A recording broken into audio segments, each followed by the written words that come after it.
Anyone who has visited a waterfall understands the immense power of water and gravity over land.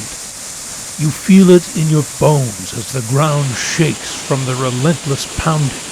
A mist arises and settles on glasses and face, and the ears roar with the voice of the water's downhill rush. Woe befalls the unprepared in the face of the flood.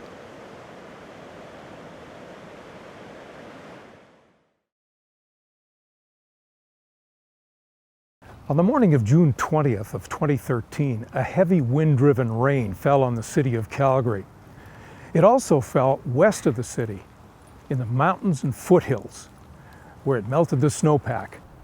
The result was an absolute torrent of water that raged over the banks of streams and swept away anything in its path as it rushed toward the city. Across this field is Macleod Trail and Stampede Park. My name is Steve Hannon. In 2013, I was the resident manager of 2 city blocks of rental units right here along Earlton Road Southwest. I lived in a small apartment building just to my right here that's now nothing but a patch of bare earth. 2 blocks to the west is the Elbow River. On June 20th of 2013, this quiet, peaceful stream, the Elbow River, was a raging torrent in full flood, a threat to both property and life itself. This is the 25th Avenue Southwest Bridge over the Elbow River. At its peak, the flood water flowed over the deck of this bridge.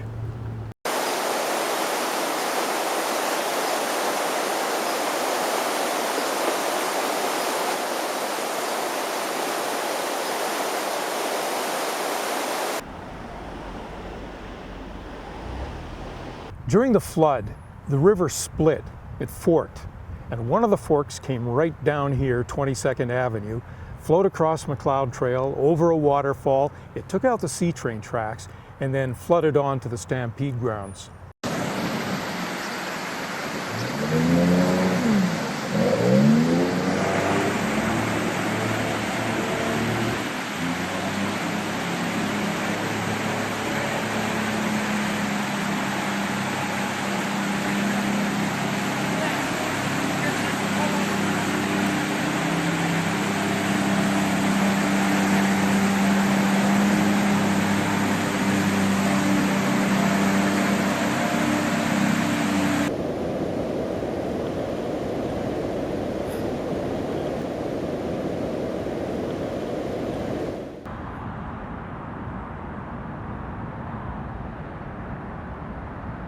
This is a small story about one man's experience. My experience of the 2013 flood in Calgary. The flood took the lives of 5 individuals and cost at least $6 billion. And it had a deep effect on the direction that my life and those of others would take. The flood gave me, in a compressed time frame, an unforgettable lesson on the all-powerful force of nature, the fallibility of human action against it, and the folly of a modern city built on a floodplain.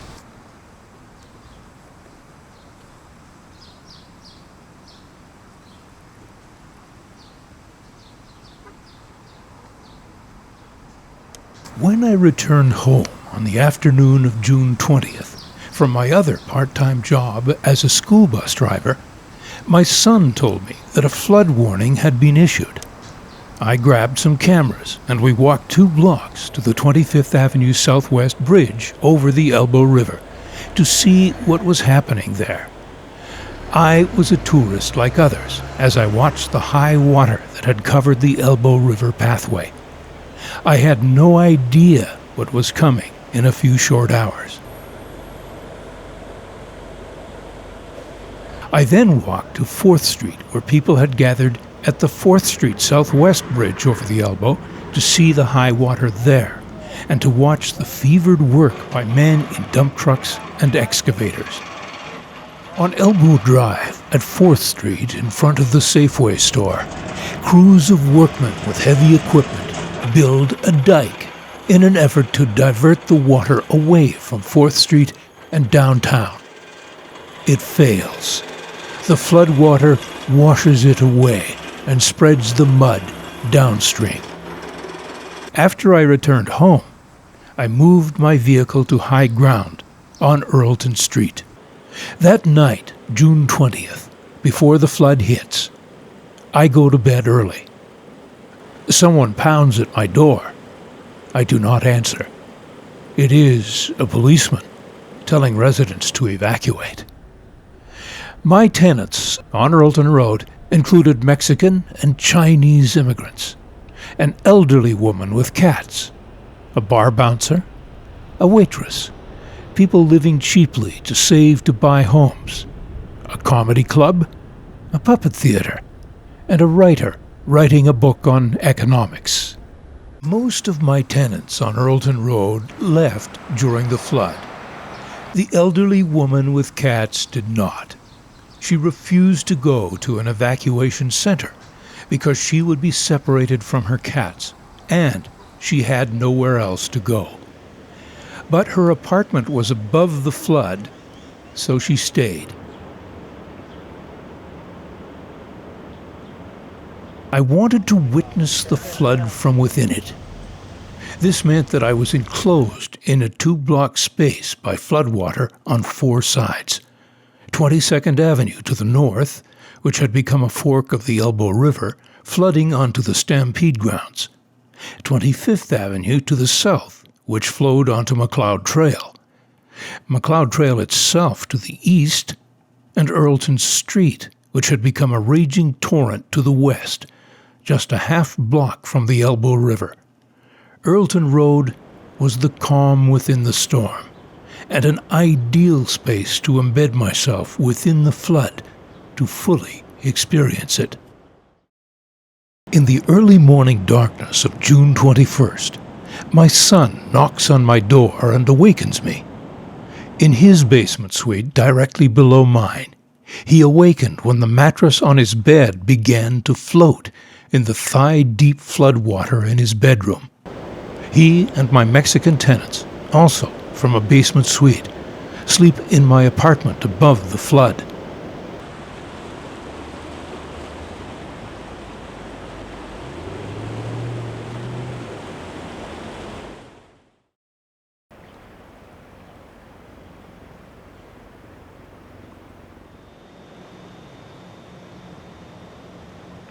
With no electricity, I had no lights, no fridge, food spoiled. I had no television, no internet. My electric stove was useless. No sea train ran on the nearby flooded and ruined tracks. There were no streetlights.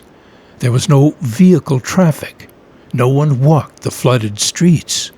Ducks swam in the front yard, and hawks and magpies fed on drowned gophers. The air was heavy with an unusual humidity. I and my companions experienced what few people ever would, an absence of the usual sound of nearby traffic. McLeod Trail was silent except for the natural sound of rushing water.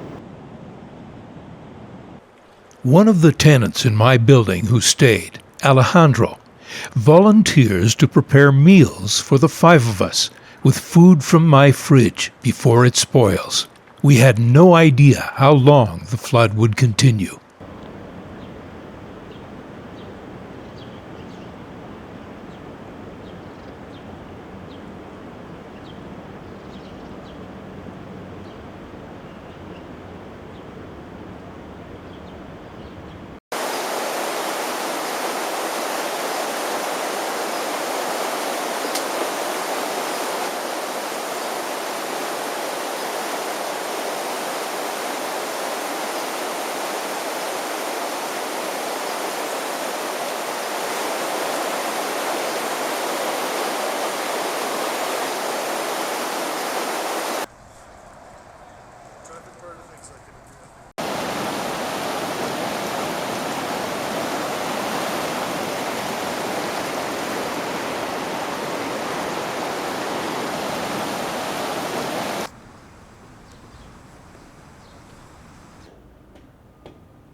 It's about 6:30, June 22nd, 2013. I'm sitting on the top steps at the rear of the building where I live in Earlton, or on Earlton Road. This is now the beginning of the second day of the flood.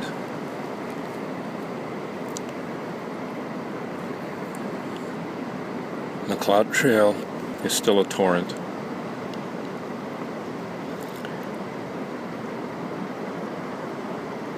The avenue just north of this block is still a torrent, and water flows almost everywhere. The alley is covered in a stream. The backyard is full of moving water. Magpies are eating a drowned gopher. The sun is brilliant low in the eastern sky.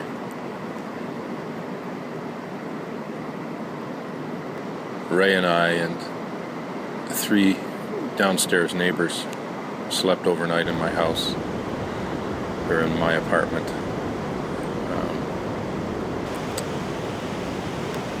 Mosquitoes are very bad. The water is bitterly cold.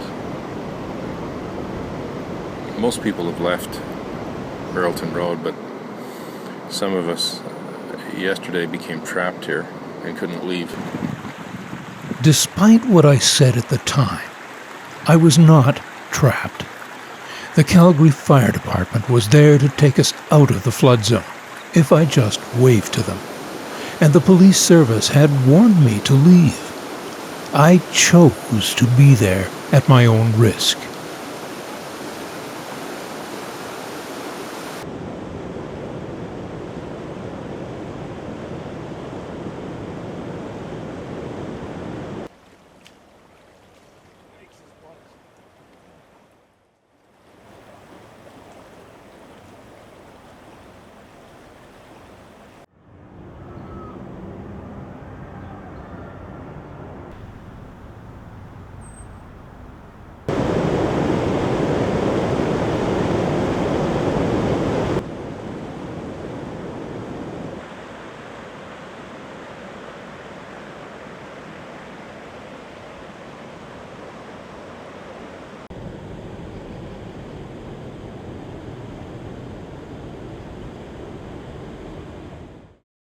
When it was over and the flood receded, most personal belongings inundated with floodwater were ruined.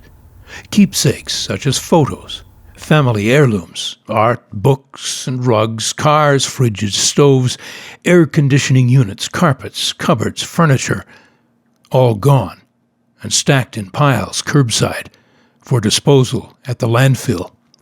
Overnight, water had turned them from valuables into junk. My son, Ray, volunteered to help others with their cleanups. I was left to deal with my tenants. I had to tell them that their homes were uninhabitable. Anything electrical, wiring, furnaces, laundry equipment had all been compromised. The health hazard of mold quickly developed. I told tenants that they had to leave for their own safety. The cost of repair and replacement was too much. I checked on the elderly woman with cats. Her apartment had no electricity and never would again. It had to be boarded up, but with nowhere to go, the woman was helpless. I asked her for her daughter's phone number in Vancouver, then called the daughter and told her the situation. Immediately, the daughter flew to Calgary, got her mother, and took her back to Vancouver. My employer put me up in a hotel so I could help conclude affairs related to tenants and the properties. After I was able to leave Earlton Road, I drove a charter bus for cleanup volunteers to the town of High River, south of Calgary, which had been hit hard by the flood. As I approached the town, the road on which I drove ran above the submerged fields that had become a vast lake, Here and there, a house rose above the water as if it had floated all the way from somewhere else. In town, railway tracks lie twisted as if made of rubber. By world, even North American standards, our flood in 2013 might be considered lesser by some. But to those affected by the flood in and around Calgary, comparisons are pointless. If your 83-year-old relative and friend drowned in a flooded apartment, or if the flood took the life of your father, husband, wife, or daughter, your experience was devastating beyond any comparison. If your house was destroyed, then you faced a life-changing event. The residents of towns south and west of Calgary, in High River, Okotoks, Canmore, Bragg Creek, and Siksika First Nation, suffered devastating damage that will mark the rest of the lives of those affected. Comparisons are reductionist and of no value.